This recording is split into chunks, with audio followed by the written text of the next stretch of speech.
Hi guys, ভালে আছে চবেই চাগে। মই মানুহখিনি অকণমান সতৰ্ক হ'বলৈহে ভিডিঅ'টো দিলোঁ। আৰু মই আজিলৈকে কংগ্ৰেছ বিজেপি কাৰোঁ পৰা এটকা পইচা খাই নাই পোৱা মানে এটকা পইচা লৈ নাই পোৱা, সেইটো কথা। আৰু কোনো ক'ব নোৱাৰে, আৰু যদি মিছা কথা কয় নহয় তাৰ ফল তেওঁলোকে নিজে পাব, ভগৱানে দিব সেইটো। আৰু মিছা কথা কোনোবাই কিবা যদি ভাবিছেও নহয়, ক'ৰবাত কিবা এটা কৰিছেও নহয়, তেওঁলোকেও ফল পাব। কেলৈ পাব? সত্য সদায় জয়। আৰু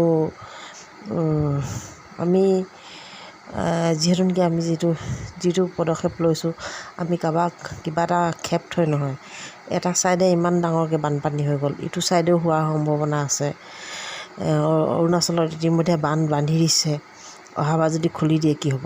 গতিকে সেইকাৰণে মই মানুহখিনি সতৰ্ক হওক, টেঙৰ হওক, সেইকাৰণে ভিডিঅ'টো দিলোঁ। আৰু ইয়াত যদি কোনোবাই বেয়াকৈ ভাবিছে, কাৰোবাৰ পৰা পইচা খাইছে, নাই দিয়াৰ কাৰণে এনেকুৱা কৰিছে নেকি বুলি, কিন্তু কংগ্ৰেছ বিজেপি মই কাৰোঁ পৰা এটকা পইচা আজিলৈকে খাই নাই পোৱা। এইখিনি আপোনালোকক জনাই দিলোঁ, যাতে যিখিনি নাজানে অলপ জানি লওক, বুজি লওক। Bye bye.